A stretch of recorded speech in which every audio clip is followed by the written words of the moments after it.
Hari ini saya menggunakan sesuatu yang lagi tren di dunia, yaitu menggunakan baju atau kaos warna hijau seperti Zelensky, di mana kita tahu di dunia barat atau sekutu atau Amerika, Zelensky adalah war hero. Saat ini dia diembung-embung sebagai war hero.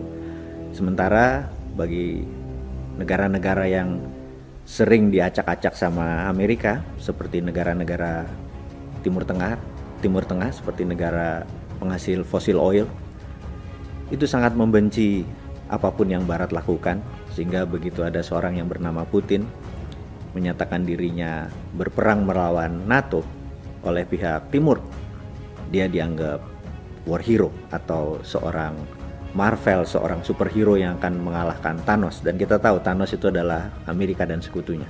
Jadi kita mau cerita sedikit mundur. Ada hal yang menurut saya penting untuk sahabat semua tahu, apa itu yang terjadi di dunia ini, atau dengan kata singkatnya adalah who run the world, atau siapa sih sesungguhnya yang menjalankan dunia ini.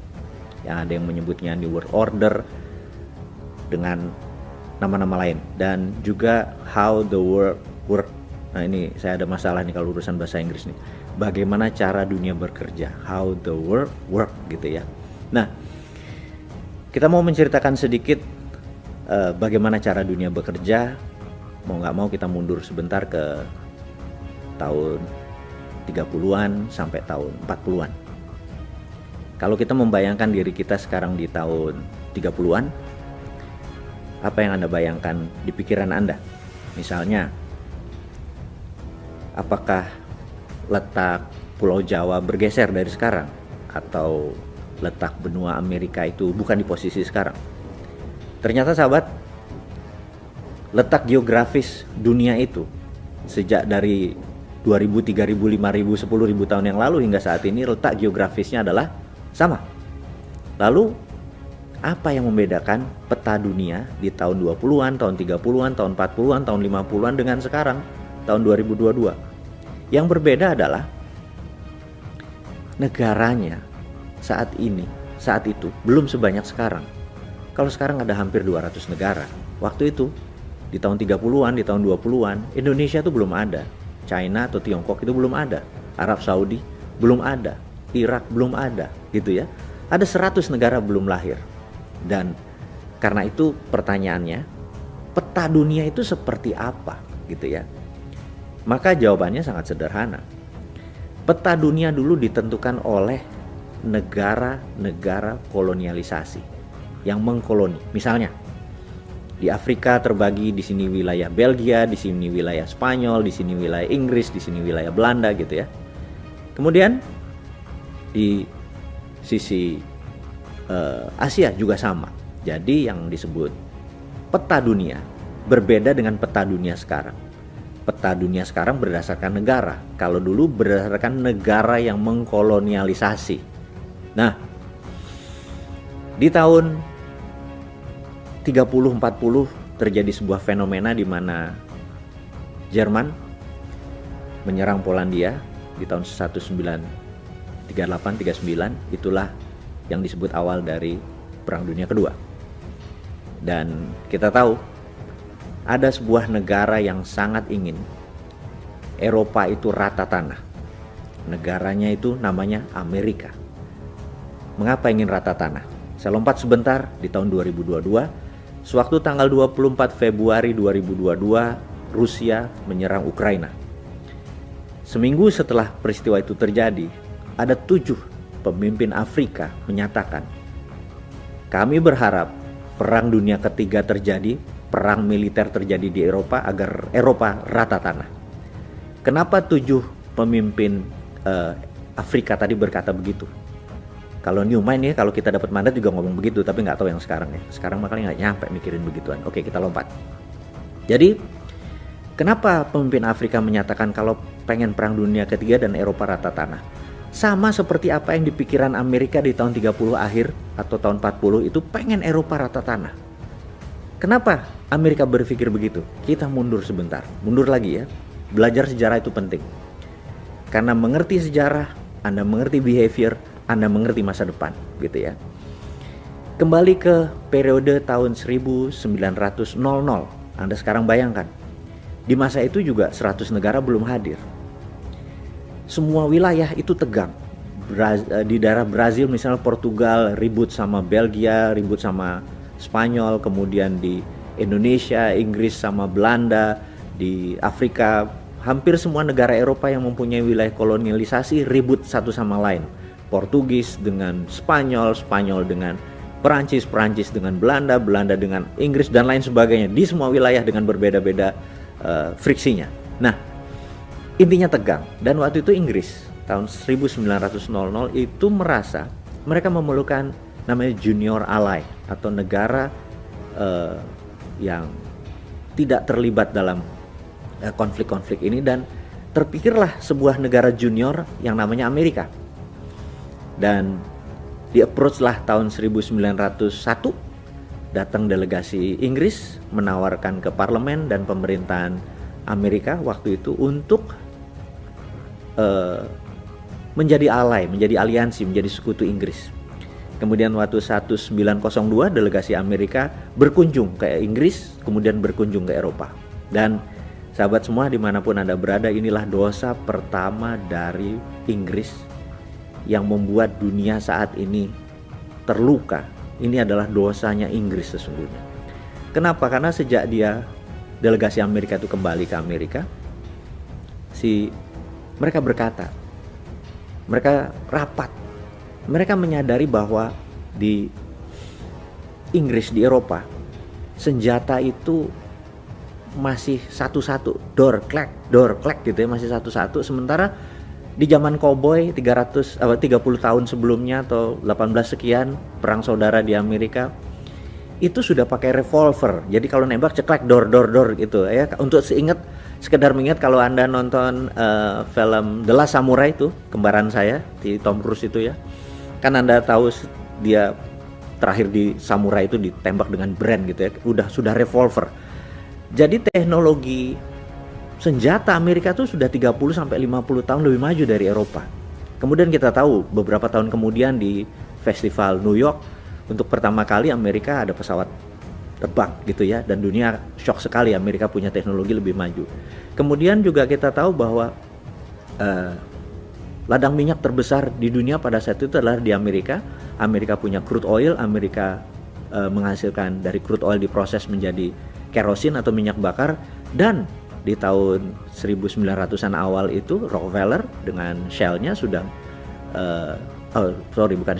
Rockefeller dengan Standard Oil Company itu sudah menciptakan dari kerosin, sudah menciptakan gasolin atau bahan bakar gitu ya untuk kendaraan Ford waktu itu. Nah, teknologi yang lebih maju ini Amerika sadar, kenapa kita mesti jadi junior alainya Inggris, harusnya dia yang jadi junior alainya kita. Anda mulai paham cara berpikirnya Amerika.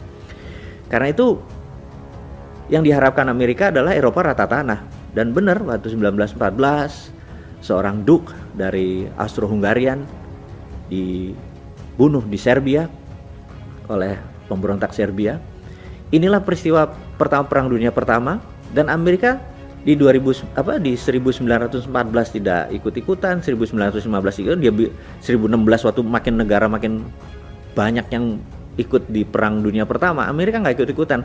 Di sisi Amerika cuma satu, dia pengen Eropa rata tanah gitu ya. Nah, singkat cerita, akhirnya U-boatnya Jerman menyerang 3 kapal niaganya Amerika di 1917. Akhirnya Amerika nggak tahan, Amerika masuk. Intinya 1918 Perang Dunia Pertama selesai, Jerman dalam pihak yang kalah dan lain sebagainya. Nah, Amerika balik lagi, tapi ternyata Eropa tidak hancur. Kemudian dalam 15 tahun kita tahu Hitler dan Jerman membangun Jermannya dari nol, dari scratch menjadi negara superpower. Kemudian Jerman mulai menaklukkan Polandia. Sama persis seperti Rusia sekarang mengambil Ukraina, karena merasa punya satu ras gitu ya, satu rumpun. Kalau di dalam Rusia sekarang dia menganggap dirinya adalah East Slovak atau Slovak Timur. Yang namanya Hitler juga beranggapan ini satu ras, Polandia dengan Jerman ini. Dan cerita panjangnya adalah gak lama kemudian perang terjadi di Eropa, dan Inggris Sejak 1938, 39, 40 minta Amerika masuk, tapi Amerika cuman separuh hati, cuman ngarepin hancur lo kayak gitu ya. Nah, tahun 42 baru Amerika masuk, itu pun masih di Normandy, belum kemana-mana, belum perang-perang beneran. Dan pada 1944 di kota kecil di utaranya Boston namanya Bretton Woods, ada conference yang terkenal disebut nama Bretton Woods Conference. Berkumpullah 10 negara Eropa dan Amerika tentunya, dan Amerika yang memimpin conference tersebut berkata kepada delegasi tersebut bahwa Anda semua setuju nggak bahwa kita tidak akan ada perang dunia ketiga lagi ke depannya? Jawaban mereka setuju. Dan untuk tidak ada perang dunia ketiga, maka negara dunia harus dikontrol. Setuju gitu ya. Maka salah satu resolusinya adalah mereka harus mempunyai world currency. Setuju? Mereka semua jawabnya setuju. Dan world currency itu adalah dolar. Semua setuju kecuali delegasi Prancis, dan delegasi Prancis keluar dari ruangan tersebut. Tapi sahabat semua tahu bahwa dalam sebulan kemudian setelah Jerman menyerang Prancis, delegasi Prancis balik dan menandatangani, oke gue setuju deh. Intinya adalah dolar menjadi world currency.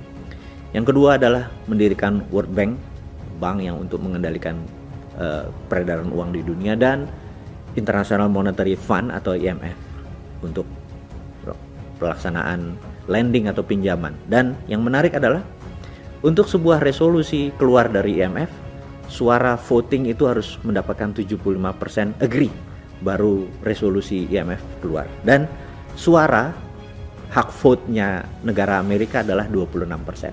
Singkatnya, kalau seluruh negara setuju itu baru 74%, alias resolusi tidak pernah solid, tidak pernah utuh, kecuali Amerika setuju. Jadi kita lihat bahwa dengan 26% suara itu Amerika adalah pengendali 100% IMF. Jadi itulah, kalau sahabat semua kita buka, inilah yang disebut who run the world, siapa yang menjalankan dunia, and how the world work, bagaimana cara dunia bekerja. Nah, sejak saat itu sebuah buku yang berjudul Long Telegram dari John F. Cannon.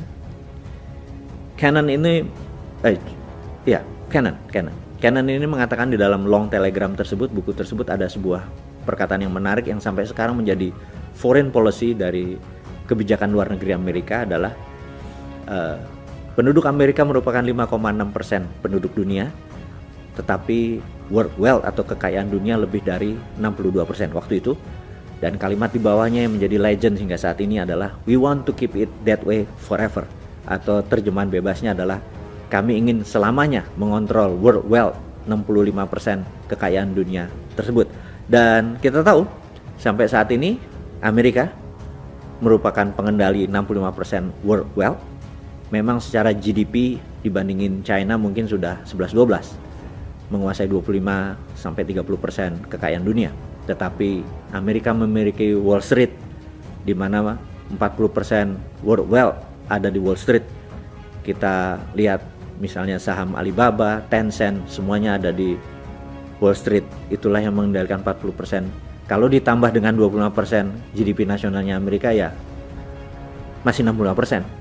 Jadi inilah yang menjadikan kita harus memahami who run the world, siapa yang menjalankan dunia. Bukan lagunya Beyonce ya, who run the world girl katanya ya. Ini bukan, ini who run the world adalah Amerika dengan konsepnya Barat.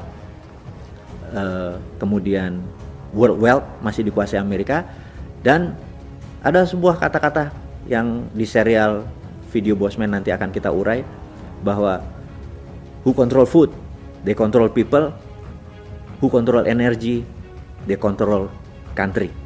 Jadi jangan heran 80% energi dunia Amerika masih yang megang. Saya rasa itu dulu untuk hari ini. Terima kasih. Sukses buat Anda semua. Salam sehat.